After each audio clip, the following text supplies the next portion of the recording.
But Canada is going to go offline. Canada is going to be the canary in the coal mine for this whole thing.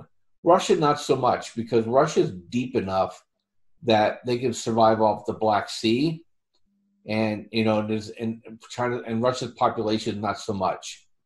But Canada is in a world of hurt. They cannot hide from what's coming, and I think we're going to see, as Canada goes, that's when we're going to see the change in the OMG. Who's this Greta Thunberg telling us the wrong information? And I think it's coming. And you got to look at Nova Scotia and Newfoundland. That's ice age stuff starting to form there. That snow's not going away next summer.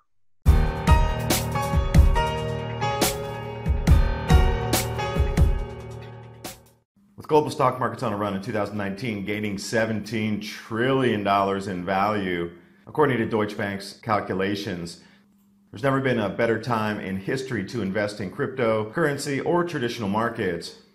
Trade Genius over the last 60 days has netted its users nearly 180% on their money from stock and crypto trades in both rising and falling prices. With Trade Genius online educational courses and Signal's trading service, you can take advantage of these types of profits every day in the market, even if you've never traded before. Take control of your financial future by learning to trade stocks, cryptocurrency, and binary options with Bob Kudla and Philip Cleaver. TradeGeniusAcademy.com. Learn to make money every day with the pros. The link's in the description box below. And use the promo code WINTER for 45% off non-bundled items. And now, on with the interview. Good afternoon, everyone. Here today, Bob Kudla, TradeLikeAGenius.com. Now, in the last couple of talks that we've done together, we've both been indicating that food prices are going to increase stealthily until they hit a point where they're going to rise rapidly. It seems like the pullback in usage of all foods that were in the pipe or in the supply chain have now been semi-exhausted, is a good way to put it. We're starting to see real price rises. If you haven't seen the news, Wuhan City, they've blocked in 11 million people. No trains, no airplanes, no private transportation, no buses. You can't even walk out. They have armies stationed around the entire city periphery. This is a great excuse for the Chinese citizens as to why everything's going to be more expensive in their areas. Imagine the pandemic rolling through. It's a perfect excuse for food price rises. Then there's no culpability except for the pandemic or whatever the disease trail might be. You're not really going to ask questions why this box of something or that can of something or that meat's not as available, or if it is, if it costs double. I mean, jumping between borders between the Czech Republic over here and Austria, we see things going up 3x in prices. It's incredible. Something just at 50 miles away is 3 times less price because the availability in that area is much easier on their supply chains to get it. So welcome from Vienna, and Bob, floor is yours. We talked a little bit before the interview about some ideas, but yeah, these pork prices and commodities prices running up, the economy that we're seeing twist across the planet, and now we got the pandemic. Seems like a perfect mix. We just need to sprinkle in a couple more elements. And then everything about this grand solar minimum, the food price rises, the falling iguanas, the record snows in Newfoundland that dumped 12 feet of snow that the Army is still underway of trying to uncover Newfoundland and parts of St. John.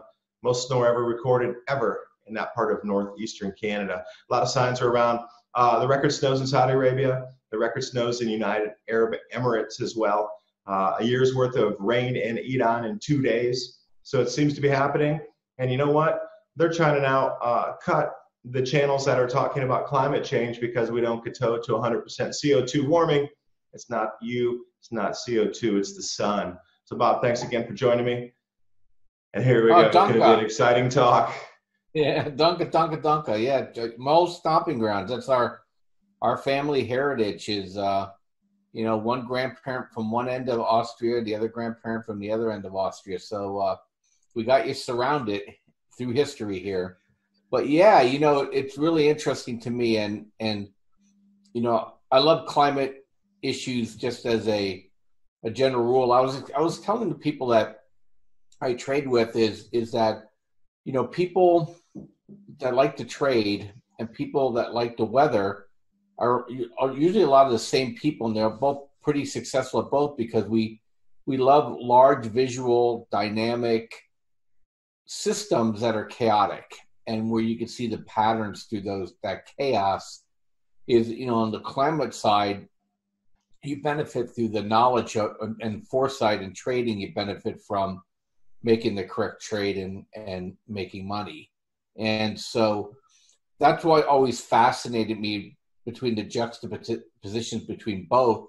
And also, quite frankly, is, how do we profit from this calamity? And I mean profit in the most optimistic terms, in terms of, knowledge is power. You're an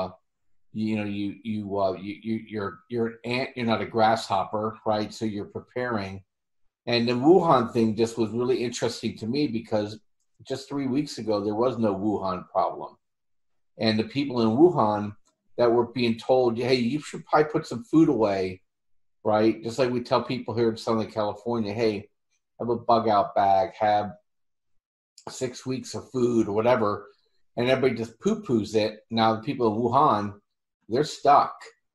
And those grocery stores, I guarantee, are empty right now in Wuhan. That's just a taste of what's coming. Look, the Chinese would not have done this unless they were informed by their scientists that this particular virus is very virulent and that it will shut down economies. And the Chinese are scared to death because of the Chinese New Year coming up. I mean, they literally could put China into a depression if those 900 of 1.2 billion people do not travel to see family, to go to homelands. And I think that they count on a lot of that for their economic activity. But you were telling me before the thing, you said, I don't know if we should bring that up kind of as a test, whatever it might be, woohoo. It absolutely is not. The governments around the world are going to cling to any force majeure they can, Dave, to obscure their culpability in the collapse and the lack of preparation they have for their people. In the United States, it's that, look, they've been trying to push this climate change. The central banks have jumped on the climate change, phenomenon, saying this is what we need to do because they're trying to distract people from their policies that are so ruinous. And how that affects people with the weather is that we've seen this with the Arab Spring. When you have currencies of countries that have to import food and that currency becomes worthless, you have regime change.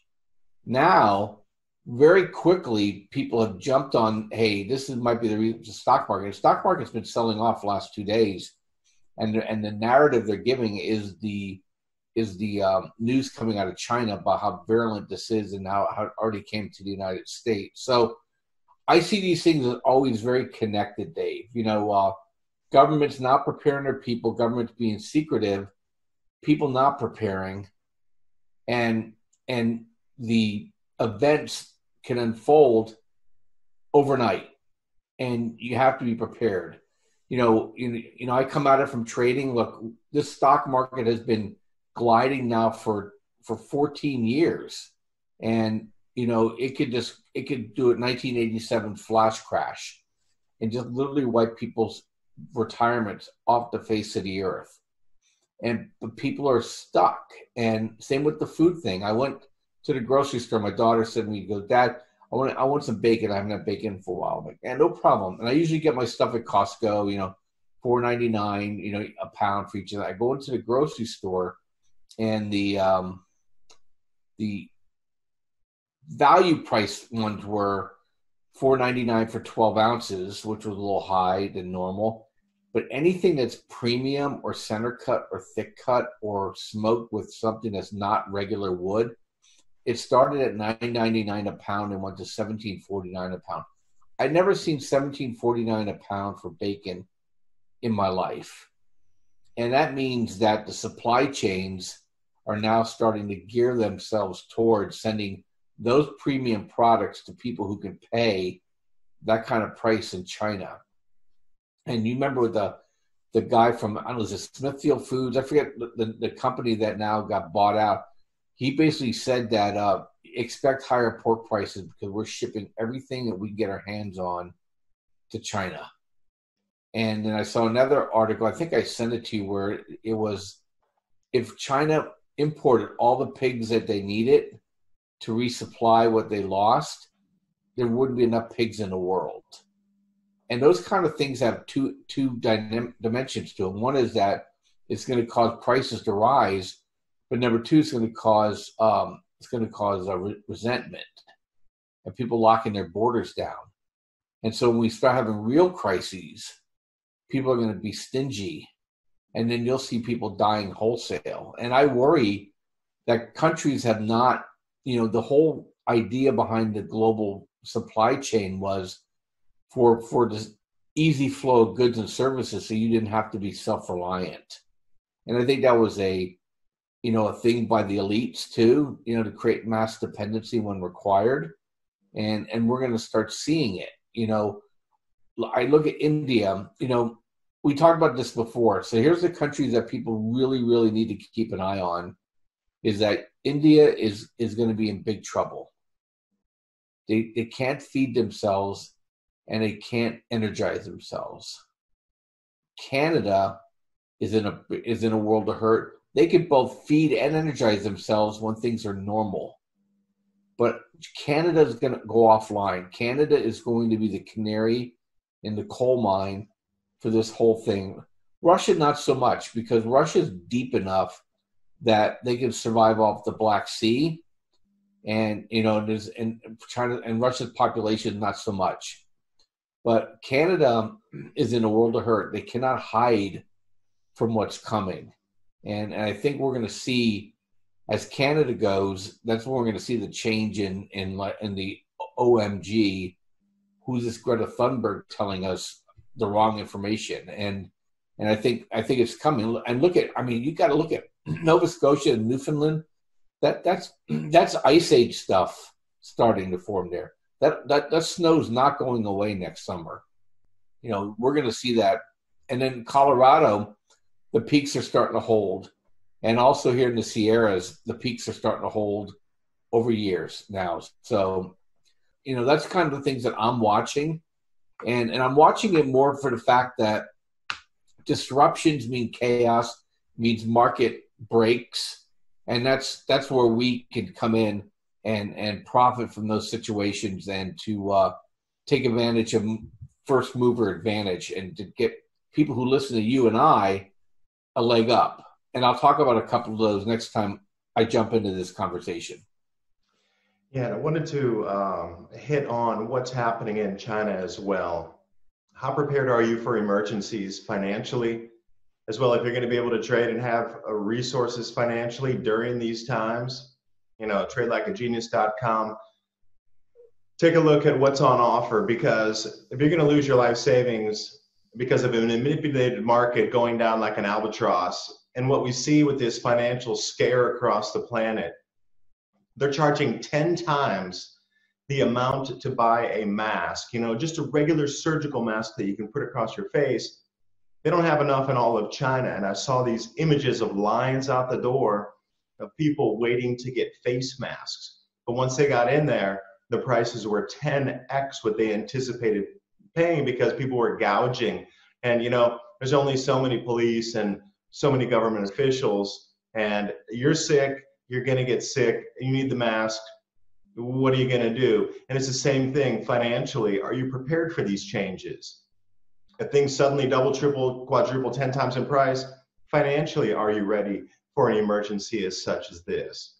Because, Bob, when you were talking about Canada, the electrical draw in Canada over the last weeks was the highest ever recorded. It passed last year's record levels. And I was reading an article that said if they're unable to get their new hydro capacity installed this year, which they were planning on bringing a bunch of new capacity on through 2020 and 2021, if they're unable to get to that due to inclement weather, shorter seasons or whatnot, they simply won't have enough power, and they're going to experience blackouts next year. Now, I cannot imagine a blackout at 30 to 40 degrees below zero. I mean, how prepared are people for that contingency? How prepared are you if somebody gets sick?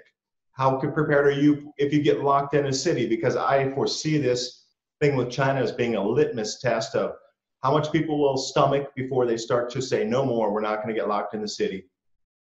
You're right, their stores are already out of food, but then the thing is, here's the razor's edge on this. The government has to get people suits to bring in the food. They're not going to let them go in without biohazard suits. So all the truck drivers need to be outfitted with biohazard suits. Not just the regular guy or girl driving on the road.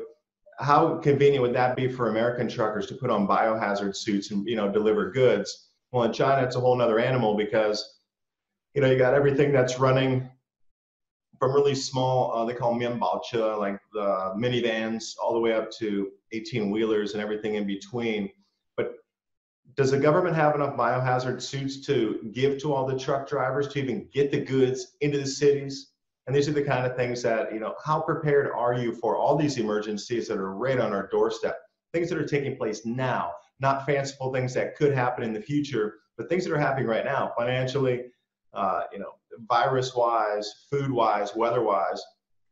And another thing about what I'm really irked about with this Avaz report coming out trying to take away all the channels that are talking about climate change, when the National Park Service removed all their signs that said glaciers would be gone by 2020 in Glacier National Park because the glaciers have increased and moved forward some 35 to 85 feet. So they removed all the signs, they changed them over to say sometime in the future these glaciers will disappear because of climate change. But the older signs that they had there said that all the glaciers would be gone by 2020. So another thing, if you haven't seen the Avaz report coming out, that's AVVAZ, it's the same group that was working with Southern Poverty Law Center in the beginning about 2016 to have all the political channels deplatformed by saying, hey, advertisers, did you know your advertisement's running on a climate misinformation channel? This is 2.0, what they're trying now. But remember in the beginning, what they did is they reached out to all those advertisers and said, hey, did you know your advertisement's on a politically incorrect thought? They're not towing the correct narrative. Well, here it comes right into the climate debate again. So now they're starting to silence speech. And in the beginning of this, almost everybody across the sphere that I was involved with and still am, we had predicted at the end of 2021, at the end of harvest season, at that point, we might start to experience some pushback because things would be changing too rapidly and there would have to be other excuses than CO2, so they would start to curtail the message. And here we are just in the beginning of 2020. So my whole thing is, great, that's a personal issue, I'll deal with it. But the runaway amount of change right now, when you say ice age, I mean, really, I think we're going to a 4,000-year cooling type of event, because if they're at the point a year and a half ahead of our schedules of what we thought would happen in the society based on these changes, and it's happening that rapidly where they want to cut communications to allow you, the viewer, to get some more information on other things moving in and driving the climate. Sure, it is a bit of CO2. Not all by any means. It's more the sun changing our climate. We've been through these cycles before, but for the 2.0 copy paste, same approach with paid NGOs to come in to put out these reports and specifically target channels and names and advertisers and write each one of them and say, your ad's on a bad climate misinformation channel. There's a huge disconnect between reality on how fast things are moving, because 12 feet of snow in an area that buried, you need to see some of these images coming out of Newfoundland and St. John's. They literally had cities buried. If you look at the Buffalo blizzards of the 1970s, you go back to like 1977 and take a look at the Buffalo blizzard, it looks like you're looking at one of those older photos, really. When you look at these snowfalls, it's up to the roofs. And when you call out the Canadian military to unbury a town because nobody could open their doors, nobody could leave, nobody could drive. And literally when you see where they have plowed out of the streets using and moving airport runway clearing equipment to get out there because the snows are so vast, so deep, so heavy, we've entered a whole new level of intensity right now. So preparedness in terms of finance, because this is where it's going to hit you. everything's going to start skyrocketing in price. For the changes also, when all of their goods and daily commodities skyrocket in price around Wuhan and different provinces that are adjacent to that. How many of them plan for that? Will the banks even still be open?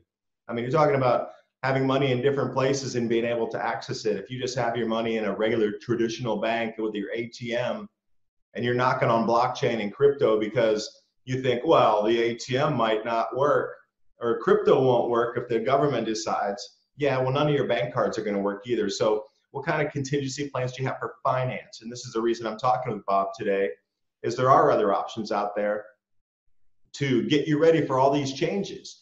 Because to have everything in one basket, that's not a smart move. And if you're going to rely on the bank who already owns your money and can choose to give it back to you or not, you're going to have to start taking a look at different options here. We are definitely taking we've stepped up a whole level here in the last couple of months in this grand solar minimum intensification and the government responses to it.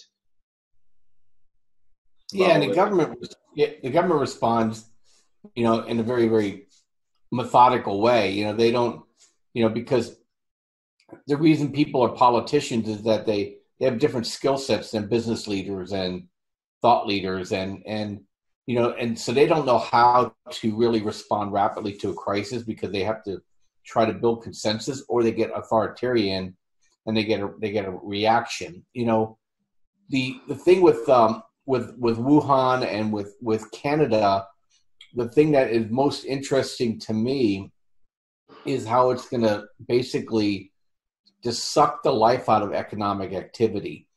Our economic model worldwide is built on debt. Debt requires it to be serviced. And debt is a geometric function, okay? Meaning that it accelerates at an accelerated rate. So when you get situations that cause a stumble in economic environment, it doesn't mean that you just pick back up again when it's time to go again. You actually could cause a break. And China is the most indebted country in the world. Canada's not too far behind. And so it just doesn't take long for people to say, I couldn't work, so therefore I couldn't pay my bills, to have the whole thing cascade on it.